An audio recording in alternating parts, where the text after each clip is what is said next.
This will be the heaviest weight that anyone has ever carried on their shoulders. Patrick will be attempting 555 kilos, which is 1,224 pounds. This is an official Guinness World Record.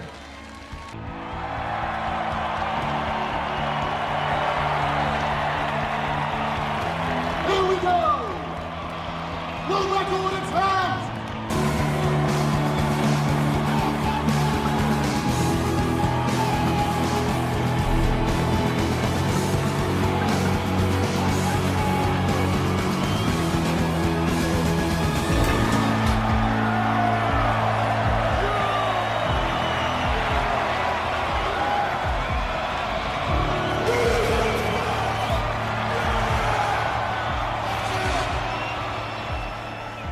It's not about being the strongest and the biggest.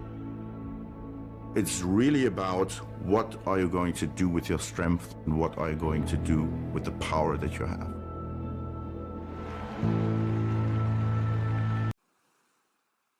मित्रों, ये थे German weightlifter Patrick बाबू मियां और यहाँ उन्होंने इस scene में 555 kilo का वजन उठाया और इसी वजह से आज उन्हें दुनिया में सबसे शक्तिशाली इंसान माना जाता है। इस रिकॉर्ड को बनाने से पहले भी वे अन्य कई वेटलिफ्टिंग रिकॉर्ड्स बना चुके हैं, लेकिन इनसे भी ज्यादा आश्चर्यजनक बात यह है कि उन्होंने ये सब रिकॉर्ड्स शाकाहारी भोजन या वेजिटेरियन डाइट को अपनाकर बनाए हैं। और ये एक बड़ी ही अनोखी बात है, क्योंकि पूरी दुनिया में लोग अक्सर मानते हैं कि यदि आपको इस तरह का कोई काम करना हो तो आपको मांसाहारी भोजन या नॉन वेजिटेरियन डाइट को अपनाना होगा। इसी तरह यदि आप भारतीय क्रिकेट कप्तान विराट कोहली के फैन हैं तो आपको पता ही होगा कि रिसेंटली सोशल मीडिया उनके शाकाहारी बनने की खबरों को लेकर काफी सक्रिय रहा है। अब जैसा कि आप जानते हैं, विराट दिल्ली के रहने वाले हैं और एक पंजाबी घराने से संबंधित हैं और उनका लालन पालन बटर चिकन और तंदूरी चिकन पर हुआ है। वे बचपन से ही मीट ईटर रहे हैं, लेकिन इस बैकग्राउंड के बावजूद लगभग 2 साल पहले उन्होंने वेजिटेरियन डाइट को अपना लिया और आज वे उससे भी आगे बढ़ चुके हैं और आज वे लगभग वीगन डाइट फॉलो करते हैं, जिसका मतलब है कि उनकी डाइट का लगभग 90% हिस्सा एनिमल प्रोटीन फ्री और डेयरी फ्री है। तो सवाल उठता है कि उन्होंने अपनी डाइट क्यों बदली, क्यों उन्होंने अपने पैदाइशी मीट ईटिंग बैकग्राउंड से पूरी तरह से किनारा कर लिया। और उसका जवाब है क्योंकि उन्होंने शाकाहारी भोजन खाने के लाभ देखे। उनका कहना है कि नॉनवेज डाइट खाते वक्त उनकी हेल्थ उतनी अच्छी नहीं थी जितनी वे चाहते थे, और उनका कहना है कि वेजिटेरियन डाइट ने उन्हें कुछ ही समय में उनकी कई हेल्थ प्रॉब्लम से छुटकारा दिला दिया, जिसकी वजह से उनके स्वास्थ्य में सुधार हुआ और उसके चलते क्रिकेट के मैदान पर उनका प्रदर्शन पहले से बहुत सुधर गया, जो कि हम सब भारतीय लोगों के लिए बड़ी ही खुशी की बात है। जहां विराट ने स्वास्थ्य कारणों की वजह से मांस खाना छोड़ दिया, वहीं हमारी दुनिया में ऐसे लाखों लोग हैं जो पर्यावरण पर अपने प्रभाव को कम करने के लिए मांस खाना छोड़ रहे हैं, और वे ऐसा कर रहे हैं क्योंकि मीट कंजम्पशन का हमारे पर्यावरण पर व्यापक दुष्प्रभाव पड़ता है, और यही दुष्प्रभाव आज हमारी चर्चा का विषय है।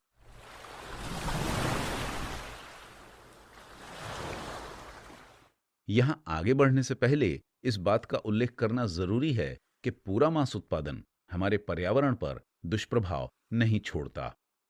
मीट प्रोडक्शन के कई तरीके हैं: organic farming, free range farming, occasional hunting और सस्टेनेबल फिशिंग। और इन सब तरीकों से प्राप्त किया गया मीट एनवायरनमेंट के लिए खतरा नहीं है। पर्यावरण को सबसे अधिक नुकसान पहुंचता है इंटेंसिव लाइवस्टॉक प्रोडक्शन या इंडस्ट्रियल स्केल पे किए गए मीट प्रोडक्शन से।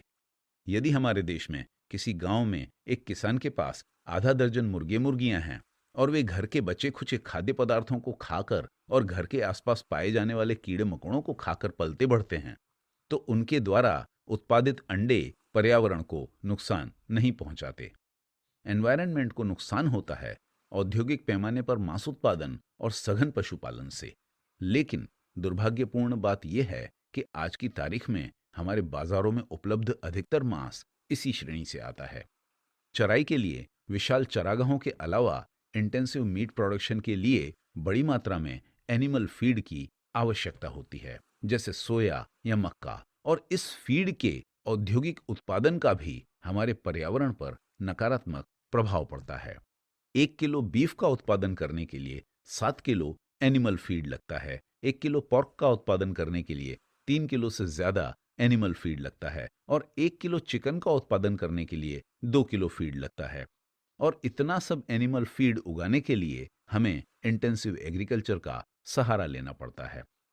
इसी प्रोसेस की वजह से हमारी दुनिया में पैदा किए जाने वाले पूरे सोयाबीन की फसल के सिर्फ 6% हिस्से का उपयोग हम इंसानों द्वारा डायरेक्टली भोजन के रूप में किया जाता है।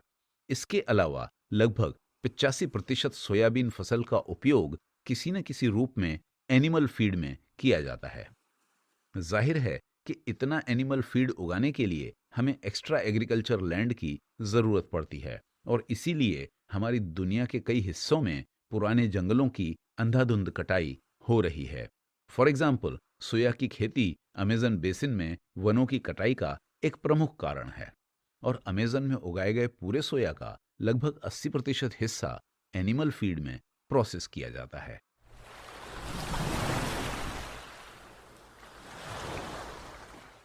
जैसा कि आप इस टेबल में देख सकते हैं, मीट प्रोडक्शन से अर्जित किए गए फूड से हम इंसानों को सिर्फ 18% कैलोरीज प्राप्त होती हैं, लेकिन उन 18% कैलोरीज को पैदा करने के लिए हमारी इस दुनिया की टोटल एग्रीकल्चरल लैंड का 83% हिस्सा एनिमल फीड प्रोड्यूस करने में लगा हुआ है।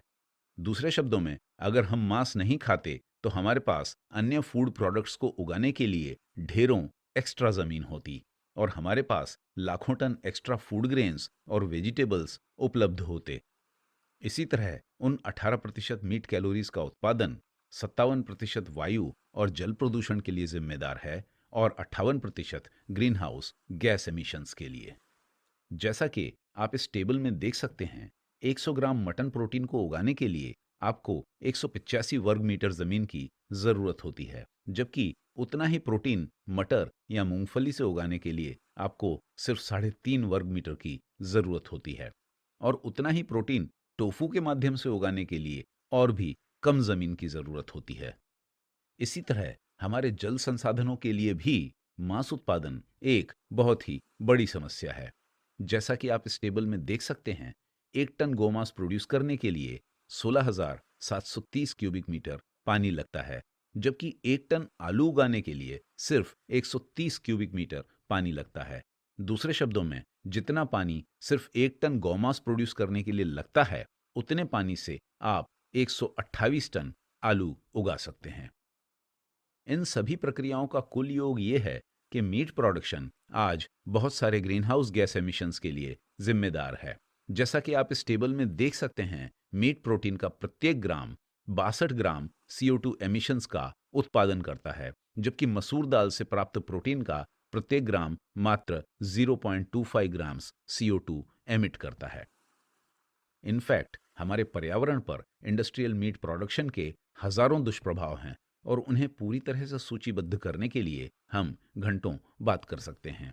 इसीलिए अंत में मेरा कहना है कि अगली बार जब आप नॉन वेजिटेरियन खाना खा रहे हों, तो याद रखें कि आप वेजिटेरियन खाना खाने मात्र से अपने पर्यावरण का काफी भला कर सकते हैं।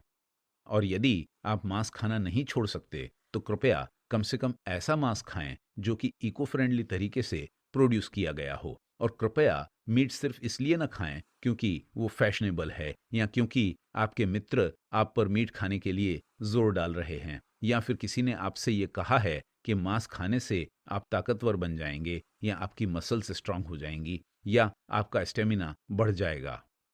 आज की तारीख में हमारी इस खूबसूरत दुनिया में कुछ सबसे स्ट्रांग और सबसे सक्सेसफुल एथलीट वेजिटेरियन हैं, और इसका सबसे बड़ा सबूत हैं हमारे देश के क्रिकेट कैप्टन विराट। वे वेजिटेरियन हैं, ऑलमोस्ट वीगन हैं, लेकिन इन सब के बावजूद वे दुनिया के टॉप बैट्समैन में से एक हैं, और जब वे बल्लेबाजी करने के लिए आते हैं तो कई मांसाहारी गेंदबाजों का भी दम निकल जाता है।